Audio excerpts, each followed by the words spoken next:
सम्मानीय सभापति महोदय, अध्यक्ष महोदय एवं राज्य विधानमंडल के सदस्यगण, वर्ष 2023 में राज्य विधानमंडल के इस प्रथम सत्र में आप सभी का स्वागत करते हुए मुझे हार्दिक प्रसन्नता हो रही है।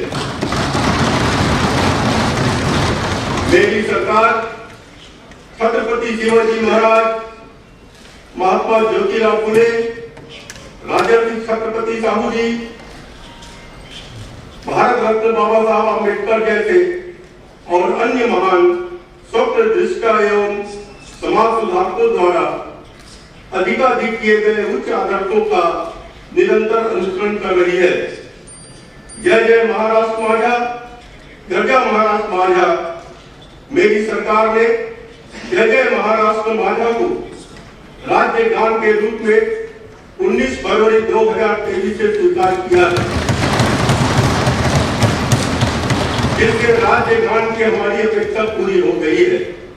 मेरी सरकार ने महाराष्ट्र कर्नाटक सीमा विवाद से संबंधित उच्चतम न्यायालय में दाखिल मूल वाद में महाराष्ट्र का वाद प्रतिवेदन मजबूती से प्रस्तुत किया है और उसे हम निरंतर चलाते रहेंगे। मेरी सरकार ने सीमावर्ती क्षेत्रों में रहने वाले मराठी भाषिक लोगों के लिए विभिन्न कल्याणकारी योजनाओं का कार्यान्वयन करने का निर्णय लिया है और उसका कार्यान्वयन भी शुरू किया है। कार्यभार संभालने के पश्चात मेरी सरकार की पहली प्राथमिकता यह रही है कि राज्य में कोविड के बाद की अर्थव्यवस्था को पुनर्जीवित करना और युवाओं को रोजगार प्रदान करना है। भारत की आजादी के 75 वर्ष पूरे होने के अवसर पर हमने पहले चरण के रूप में 75,000 सरकारी कर्मचारियों की भर्ती करने की प्रक्रिया शुरू की है। कार्यभार संभालने के पश्चात सरकार ने न्यायालय के न्याय निर्णय से जो मराठा उम्मीदवार प्रभावित हुए थे, उनके लिए 1553 अधिसंघ पद सृजित करने के लिए एक विशेष विधि की अधिनियमित द्वारा मराठा आरक्षण के अधीन नियुक्तों को संरक्षण देने के अपने वादे को पूरा किया है। मेरी सरकार ने जनवरी 2023 में दावोस वैश्विक निवेशन सम्मेलन में 1,37,000 करोड़ रुपए के निवेशन के लिए 19 कंपनियों के साथ सहमति पत्र पर हस्ताक्षर किए हैं।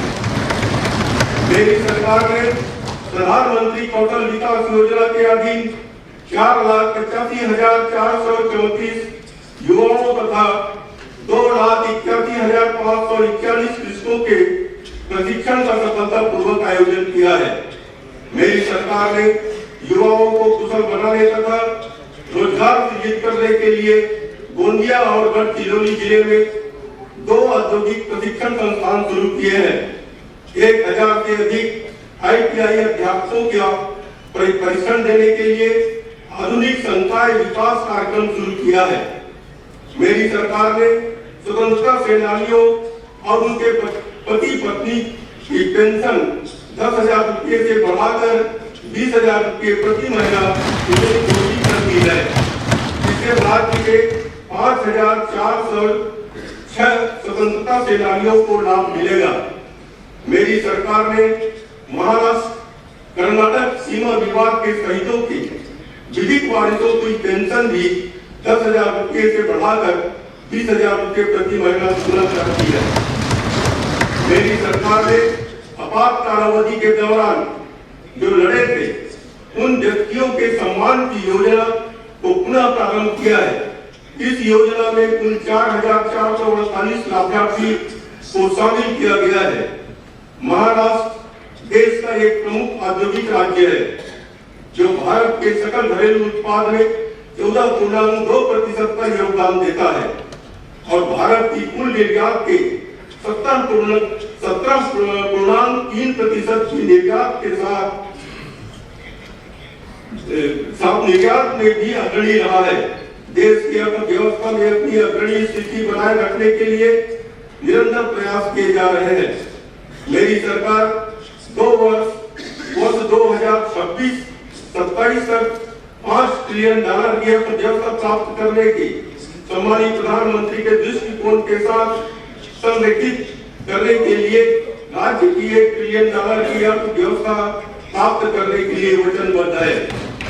मेरी सरकार ने 13 से 16 दिसंबर 2022 के दौरान मुंबई में G20 शिखर सम्मेलन की पहली बैठक का और पुणे में 16 और 17 जनवरी 2023 के दौरान G20 शिखर सम्मेलन के मूलभूत सुविधा कार्य दल की बैठक का सफलतापूर्वक आयोजन किया था।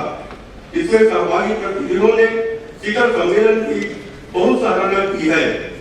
मेरी सरकार ने उद्योगों के लिए कारोबार में सुगमता लाने के लिए मैत्री नामक एक एकल खिड़की पोर्टल के जरिए उद्योगों के लिए आवश्यक 129 ऑनलाइन सेवाएं उपलब्ध की है।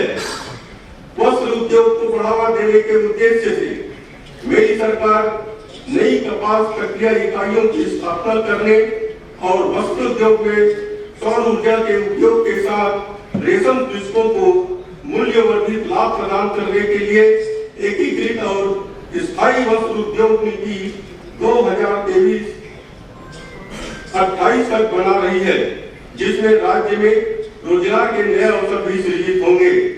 मेरी सरकार ने बटाला से छत्रपति शिवाजी महाराज टर्मिनस तक मुंबई मेट्रो लाइन 11 परियोजना कार्यान्वित करने का निर्णय लिया है, जिसकी लंबाई 13 किलोमीटर है, जिसमें 2 उन्नत और 8 भूमिगत स्थानों का समावेश है। गति शक्ति पर जोर देते हुए मेरी सरकार ने 3 शहरों में मुंबई में 30 किलोमीटर, नागपुर में 40 किलोमीटर तथा पुणे में 32 किलोमीटर लंबाई के मेट्रो मार्ग शुरू किए हैं। मेरी सरकार ने स्वच्छ भारत मिशन शहरी 2.0 की तर्ज पर स्वच्छ महाराष्ट्र मिशन शहरी 2.0 शुरू किया है। मेरी सरकार ने मुंबई में व्यापक स्वास्थ्य देखभाल सेवाएं प्रदान करने के लिए हिंदू हृदय सम्राट बाला साहब ठाकरे अपना दवाखाना के अधीन और मार्च 2023 तक मुंबई में 18 नए बहुत चिकित्सालय और नैदानिक केंद्र तथा 123 अपना दवाखाना शुरू करना प्रस्तावित किया है। मेरी सरकार ने निजी क्षेत्र और गैर सरकारी संगठनों के जरिए राज्य के शीघ्र तथा व्यापक विकास को प्राप्त करने के लिए नीति आयोग की तर्ज पर महाराष्ट्र परिवर्तन संस्थान की स्थापना की है। मित्र राज्य के विकास के लिए नीतिगत तकनीकी साथ ही साथ साझात्मक दिशा प्रदान करने वाला प्रबुद्ध मंडल होगा। मेरी सरकार ने आर्थिक और अन्य अनुसांगिक मामलों पर राज्य सरकार को सलाह देने के लिए आर्थिक सलाहकार परिषद की भी स्थापना की है। आदरणीय प्रधानमंत्री ने 11 दिसंबर 2022 को नागपुर से शिरडी के बीच का 521 किलोमीटर का मुंबई नागपुर हृदय सम्राट बाला साहब ठाकरे महाराष्ट्र समृद्धि द्रुत गति महामार्ग का उद्घाटन किया है। इसके उद्घाटन से 21 जनवरी 2023 तक इस महामार्ग पर कुल 7,84,739 वाहनों ने यात्रा की है। मेरी सरकार वर्सोवा बांद्रा सीलिंग परियोजना शीघ्रता से पूरी करने के लिए वचनबद्ध है। केंद्र सरकार से पूंजीगत व्यय के लिए विशेष सहायता योजना एशियाई विकास बैंक से उपलब्ध हुआ ऋण और हाइब्रिड एन्युटी योजना के जरिए राज्य में सड़क निर्माण कार्यक्रम शीघ्रता से शुरू है। प्रधानमंत्री ग्राम सड़क योजना के अधीन अब तक 26,731 किलोमीटर लंबाई का सड़क का निर्माण कार्य पूरा किया गया है। मेरी सरकार ने विभिन्न योजनाओं के अभिसरण के जरिए लगभग 5,000 गाँव में जल शिवार अभियान 2.0 कार्यान्वित करने का निश्चय किया है। जल भंडार क्षमता में वृद्धि करने के साथ ही साथ कृषि भूमि की मृदा गुणवत्ता में सुधार लाने के लिए धान युक्त शिवार की योजना निरंतर जारी रखी जाएगी। मेरी सरकार ने केंद्र द्वारा प्रायोजित प्रधानमंत्री कृषि सिंचाई योजना के अधीन 27 परियोजनाओं तथा बलिराजा जल संजीवनी योजना के अधीन 91 परियोजनाओं को मंजूरी दी है। पूरी की गई परियोजनाओं से प्रधानमंत्री कृषि सिंचाई योजना के अधीन 3,27,000 हेक्टेयर सिंचाई क्षमता का क्षेत्र सृजित किया गया है तथा बलिराजा जल संजीवनी योजना के अधीन 1,73,000 हेक्टेयर सिंचाई क्षमता का क्षेत्र सृजित किया गया है। अब तक 2,95,127 हेक्टेयर के समान क्षेत्र पर पाइप वितरण नेटवर्क पूरा किया गया है। मेरी सरकार ने 37,400 करोड़ रुपयों की प्राकृतिक लागत होने वाली 29 सिंचाई परियोजनाओं को पुनरीक्षित प्रशासकीय अनुमोदन दिया है। यह 29 परियोजनाएं पूरी होने के पश्चात 5,86,439 हेक्टेयर भूमि सिंचित होगी। किसानों को दिन के समय में बिजली प्रदान करने के लिए मेरी सरकार ने मिशन 2025 कार्यक्रम शुरू किया है, जिसके द्वारा 30% कृषि फीडरों को अगले 3 साल में सौर ऊर्जित किया जाएगा। 5 लाख से अधिक आवासों के निर्माण को पूरा करने के उद्देश्य से प्रधानमंत्री आवास योजना ग्रामीण और राज्य प्रायोजित ग्रामीण गृह निर्माण योजना के कार्यान्वयन के लिए अमृत महा आवास अभियान शुरू किया गया है। आदरणीय प्रधानमंत्री जी हर एक के सिर पर छत पे सपना को पूरा करने के लिए ग्रामीण और शहरी दोनों क्षेत्रों में प्रधानमंत्री आवास योजना के कार्यान्वयन को गति देने के लिए सरकार वचनबद्ध है। मेरी सरकार पुलिस कर्मचारियों के लिए पर्याप्त आवास उपलब्ध कराने के लिए दीर्घ अवधि, मध्यम अवधि और तत्काल उपाय कर रही है और माडा की मदद से मुंबई में पुलिस आवासों का पुनर्विकास करने का निश्चय किया गया है। मेरी सरकार ने पुलिस कर्मचारी और उनके वारिसों को जो दिनांक 1 जनवरी 2011 तक बीडीडी जाल में रह चुके हैं, उन्हें 15 लाख रुपयों का निर्माण लागत पर स्वामित्व आधार पर 500 फीट की पुनर्विकसित निवास स्थान का आवंटन करने का निर्णय लिया है। मेरी सरकार ने राज्य में जल जीवन मिशन के अधीन ग्रामीण क्षेत्रों में 1,05,73,000 घरेलू कनेक्शन प्रदान किए हैं। स्थायी भूजल प्रबंधन के लिए 1,442 गाँव में अटल भूजल योजना कार्यान्वित की जा रही है। मेरी सरकार ने वन विभाग में कार्यरत अधिकारियों और कर्मचारियों को वन्य जीवन की सुरक्षा करते समय जंगली जानवरों के हमले में उनके मृत्यु होने के मामले में उनके वारिसों को 25 लाख रुपए तथा स्थायी विकलांगता के मामले में 3 लाख रुपयों की आर्थिक सहायता देने का निश्चय किया है। जंगली जानवरों के हमले में मानव हानि होने के कारण अदा की जाने वाली वित्तीय सहायता की रकम 15 लाख रुपयों से बढ़ाकर 20 लाख रुपये की गई है। रामसर कन्वेंशन ने उक्त क्षेत्र में आर्द्र भूमि और वन्य जीवों का संरक्षण करने के प्रयोजन के लिए खाने खाड़ी ट्रेनिंगों अभ्यारण्य को रामसर स्थल के रूप में घोषित किया है। मेरी सरकार ने वन्य जीवन संरक्षण अधिनियम 1972 के अधीन सरकार के स्वामित्व वाले क्षेत्रों में जंगली जानवरों और पौधों तथा वहां के प्राकृतिक आवासों को संरक्षित करने के प्रयोजन के लिए राज्य में 11 नए संरक्षण आरक्षित क्षेत्र अधिसूचित किए हैं। मेरी सरकार ने राज्य में हल्दी की उत्पादकता में बढ़ोतरी करने के लिए हिंगोली जिले में बाला साहब ठाकरे हरिद्रा हल्दी अनुसंधान और प्रशिक्षण केंद्र स्थापित किया है।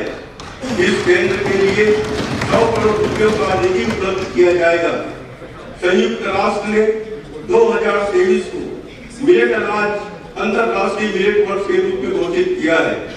मेरी सरकार ने किसानों के बीच में मिलेट को लोकप्रिय बनाने और मिलेट का क्षेत्र तथा उत्पादकता बढ़ाने के लिए 200 करोड़ रुपयों के प्रावधान के साथ महाराष्ट्र मिलेट मिशन शुरू किया है। भारतीय मिलेट अनुसंधान संस्थान हैदराबाद के सहयोग से सोलापुर में मिलेट उत्कृष्टता केंद्र स्थापित किया जाएगा। मेरी सरकार ने संपूर्ण कोंकण विभाग में साथ ही साथ कोल्हापुर जिले के चंदगढ़ और आजरा तहसील में काजू फल विकास योजना को मंजूरी दी है और उसी प्रयोजन के लिए 5 वर्ष के लिए 1325 करोड़ रुपए प्रस्तावित किया है। मेरी सरकार ने महात्मा ज्योतिराव फुले शेतकारी कर्ज मुक्ति योजना के अधीन अल्पकालीन फसल ऋण की नियमित रूप से पुनर्अदायगी करने वाले किसानों को 50,000 रुपयों का प्रोत्साहन लाभ दिया है। इस योजना के अधीन 12,84,000 लाभधारियों के खाते में 4,683 करोड़ रुपए की रकम सीधे ऑनलाइन जमा की गई है। मेरी सरकार ने 34,788 किसानों ने भूमि विकास बैंक की ओर से लिए गए 964 करोड़ रुपयों के बकाया ऋण को माफ करने का भी निर्णय लिया है। मेरी सरकार ने किसानों के घर द्वार पर जाकर पशुओं का 100% निःशुल्क निवारक टीकाकरण किया है। जिन्होंने लंपी त्वचा रोग के कारण उनके पशुओं को खो दिया है, ऐसे किसानों और पशुधन स्वामियों की सहायता की है।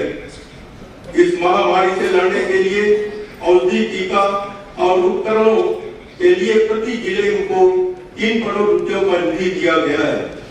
मेरी सरकार ने पशुपालन विभाग की पशु चिकित्सक जैविक उत्पादन संस्थान पुणे में लंपी त्वचा रोग निवारण टीका का उत्पादन शुरू करने का निश्चय किया गया है। भारत सरकार ने प्रधानमंत्री मत्स्य संपदा योजना के अधीन 9 मछली लैंडिंग केंद्रों को प्रशासकीय अनुमोदन दिया है और मत्स्य उद्योग और जलीय कृषि आधारभूत संरचना विकास निधि के अधीन समुद्री अर्थव्यवस्था को प्रोत्साहन देने के लिए 5,000 मछुआरी बंदरगाह को भी मंजूरी दी है। मेरी सरकार लोगों की सुविधा के लिए सर्वेक्षण और सह सर्वेक्षण नक्शा इस अधिकारों के अभिलेखों अर्थात ग्राम प्रपत्र क्रमांक 7/12 उद्धरण और संपत्ति कार्ड से जुड़ने वाली GIS आधारित पोर्टल शुरू करेगी। किसानों के बीच कृषि भूमि के कब्जे और हद से संबंधित विवादों का निपटान करने और समाज में सौहार्द निर्माण करने के लिए मेरी सरकार ने भूमि दस्तावेज के विनियम विलेख घटाकर नामपत्र स्टाम्प शुल्क 1,000 रुपये और रजिस्ट्रेशन फीस 1,000 रुपये करने के लिए सलोका योजना के कार्यान्वयन को मंजूरी दी है। मेरी सरकार ने सामान्य नागरिकों को किफायती स्वास्थ्य सेवाएं उपलब्ध कराने के लिए राज्य में केंद्र सरकार आयुष्मान भारत डिजिटल मिशन को कार्यान्वित करना किया है। इस महत्वाकांक्षी कार्यक्रम के अधीन 18,976 स्वास्थ्य विशेषज्ञों और 13,473 स्वास्थ्य सुविधाओं को राष्ट्रीयकृत किया गया है तथा राज्य में 19,48,517 नागरिकों को आयुष्मान भारत स्वास्थ्य कार्ड खाता कार्ड जारी किया है। मेरी सरकार ने 26 सितंबर 2022 से 18 वर्षों से अधिक आयु की महिलाओं, गर्भवती महिलाओं और माताओं की व्यापक स्वास्थ्य जांच के लिए विशेष अभियान माता सुरक्षित घर घर सुरक्षित को आरंभ किया है। इस अभियान के अधीन महिलाओं के लिए विभिन्न स्वास्थ्य जांच कार्यक्रम पूरे राज्य में चलाए जा रहे हैं। मेरी सरकार ने उस्मानाबाद में एक संलग्न अस्पताल के साथ 100 छात्रों की क्षमता वाला एक नया सरकारी चिकित्सा महाविद्यालय स्थापित किया है। मेरी सरकार ने प्रधानमंत्री गरीब कल्याण अन्न योजना के 7वें चरण को सफलतापूर्वक कार्यान्वित किया है। इस योजना के अधीन लक्षित सार्वजनिक वितरण प्रणाली के 7 करोड़ से अधिक लाभार्थियों को प्रति महीना प्रति व्यक्ति अतिरिक्त 5 किलोग्राम खाद्यान्न गेहूं और चावल दिए गए हैं। वंचित व्यक्तियों को अन्य सुरक्षा का लाभ देने के लिए राशन कार्ड दिए जाएंगे। बाल संगोपन योजना के अधीन मेरी सरकार ने अध्यापकों को प्रति बच्चे प्रति महीना प्रोत्साहन भत्ता 1,100 रुपये से बढ़ाकर 2,250 रुपये किया है तथा बच्चों के पालन पोषण के लिए एनजीओ को 125 रुपयों से बढ़ाकर 250 रुपये किया है। राज्य में संकटग्रस्त महिलाओं को तत्काल जानकारी और सहायता देने के लिए मेरी सरकार ने अलग से टोल फ्री नंबर 181 महिला हेल्पलाइन को शुरू करने का निर्णय लिया है। मेरी सरकार ने 36 जिलों में किराए के आधार पर 72 सरकारी छात्रावास बनाने का निर्णय लिया है। अन्य पिछड़े वर्ग, विमुक्त जाति, जाति और विशेष पिछड़े वर्ग के प्रवर्गों से संबंधित मैट्रिकोत्तर व्यावसायिक शिक्षा पाने वाले छात्रों के लिए प्रत्येक छात्रावास में 100 छात्रों की क्षमता के साथ प्रति जिलों में एक छात्रावास लड़कों के लिए और एक छात्रावास लड़कियों के लिए होगा। मेरी सरकार ने वर्ष 2022-23 के दौरान मराठा समुदाय के 500 छात्रों को प्रतिस्पर्धात्मक परीक्षाओं की तैयारी के लिए छात्रपति साहू महाराज अनुसंधान प्रशिक्षण और मानव विकास संस्था सारथी द्वारा निधि का वितरण किया है और छत्रपति राजा राम महाराज छात्रवृत्ति के लिए 9वीं से 12वीं तक की कक्षा में 25,000 छात्रों का चयन किया है। मेरी सरकार ने अन्ना साहब पाटिल आर्थिक मादात विकास निगम द्वारा मराठा समुदाय के 13,689 लाभार्थियों को 153 करोड़ रुपये ब्याज प्रतिपूर्ति के रूप में वितरित किया है। मेरी सरकार ने मराठा समुदाय छात्रों के लिए विभिन्न योजनाएं मंजूर की है। डॉक्टर पंजाब राव देशमुख निर्वाह भत्ता योजना के अधीन 1,74,000 कक्षार्थी छात्र लाभान्वित हुए हैं। राजर्षि छत्रपति साहू महाराज शिक्षा शुल्क भत्ता योजना के अधीन 12,54,145 छात्र लाभान्वित हुए हैं। डॉक्टर पंजाब राव देशमुख छात्रावास योजना के अधीन 10 जिलों में छात्रावास शुरू करने का प्रस्तावित किया है। मेरी सरकार उच्चतम न्यायालय के सभी प्रयास करके मराठा आरक्षण पुनः प्राप्त करने के लिए वचनबद्ध है।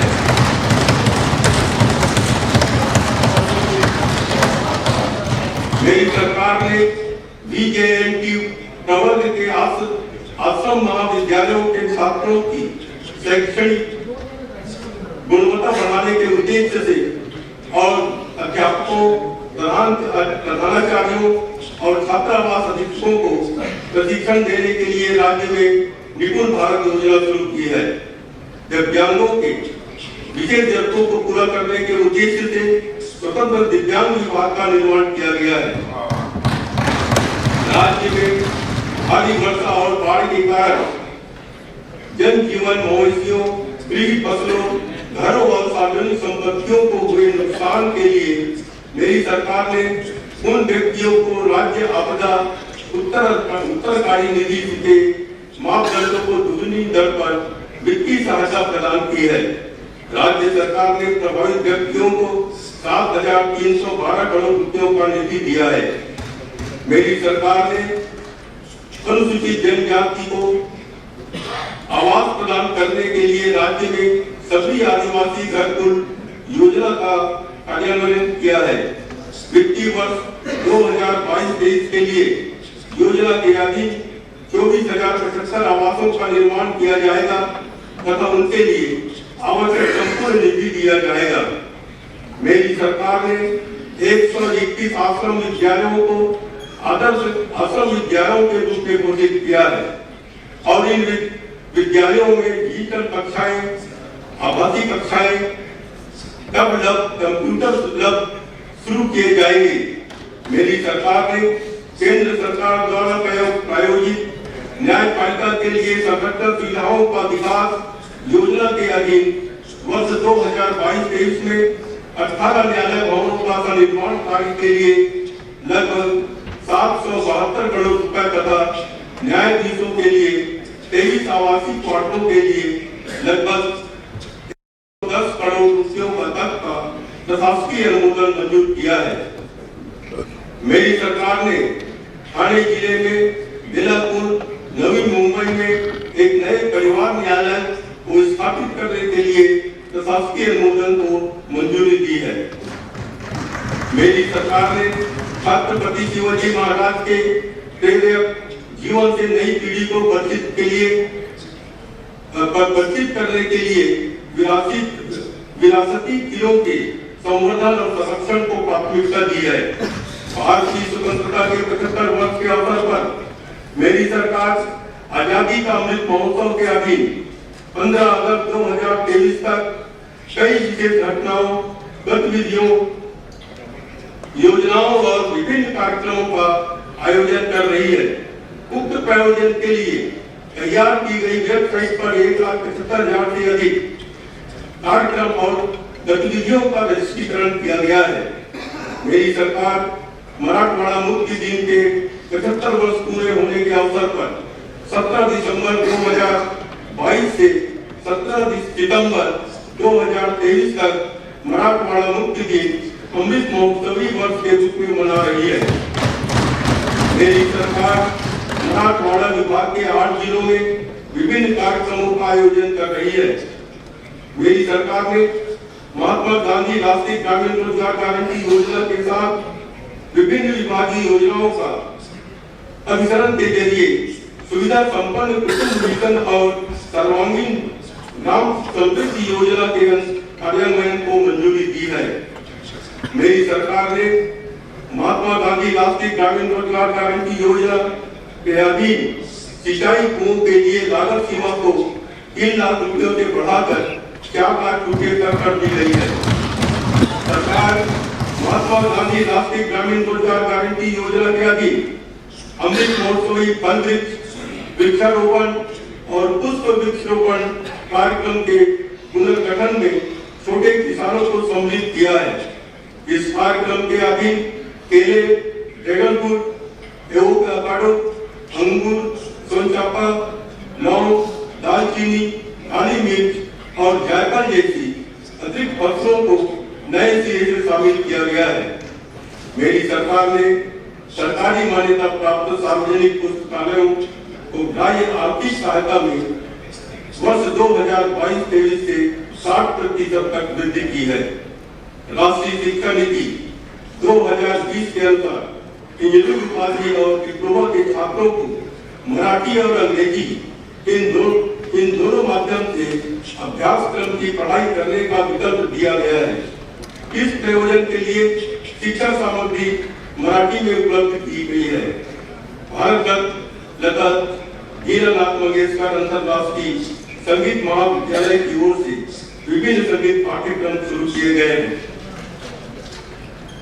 महाराष्ट्र उच्च शिक्षा अटलास वेब पोर्टल विकसित किया जा रहा है। विश्वविद्यालयों और महाविद्यालयों की जानकारी जल्द ही एक क्लिक पर उपलब्ध की जाएगी। मेरी सरकार केंद्र प्रायोजित पीएम श्री विद्यालय योजना का 846 विद्यालयों में कार्यान्वयन कर रही है। इस योजना के अधीन 5 वर्ष की अवधि के दौरान प्रत्येक विद्यालय को 1,88,00,000 रुपए दिए जाएंगे। मेरी सरकार प्राथमिक, माध्यमिक और उच्च माध्यमिक विद्यालयों को पात्रता मापदंड के अनुसार सहायता अनुदान देगी। इस निर्णय के कार्यान्वयन के लिए 1160 करोड़ रुपयों का निधि मंजूर किया गया है। इस निर्णय का लाभ 60,000 से अधिक अध्यापन और अध्यापनेतर कर्मचारी वृंद को मिलेगा। मेरी सरकार ने प्राथमिक, माध्यमिक और उच्च माध्यमिक विद्यालयों के शिक्षण सेवकों का मानदेय 2 गुना तक से अधिक करने का निर्णय लिया है। मैं मध्य प्रदेश में आज की खेलो इंडिया युवा खेल प्रतियोगिता में प्रथम स्थान प्राप्त करने के लिए महाराष्ट्र के खिलाड़ियों का अभिनंदन करता हूँ। मेरी सरकार का वाई जिला सतारा में महाराष्ट्र राज्य मराठी विश्व कोश निर्मित मंडल के लिए एक नया कार्यालय बनाने और इस संस्थान पर तर्क तीर्थ लक्ष्मण शास्त्री जोशी का स्मारक स्थापित करने का इरादा है।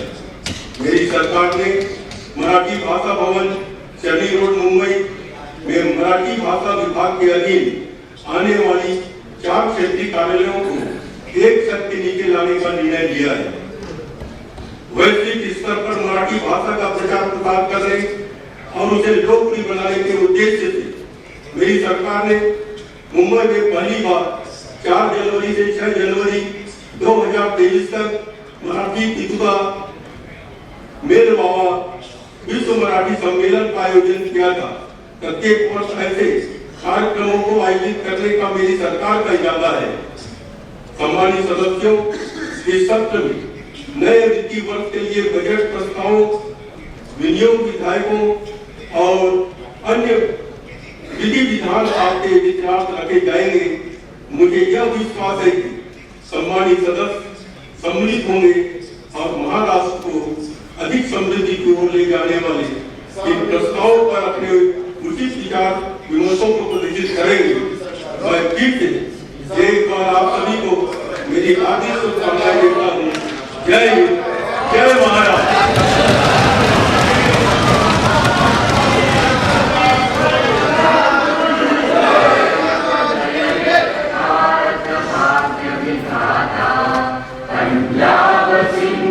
जय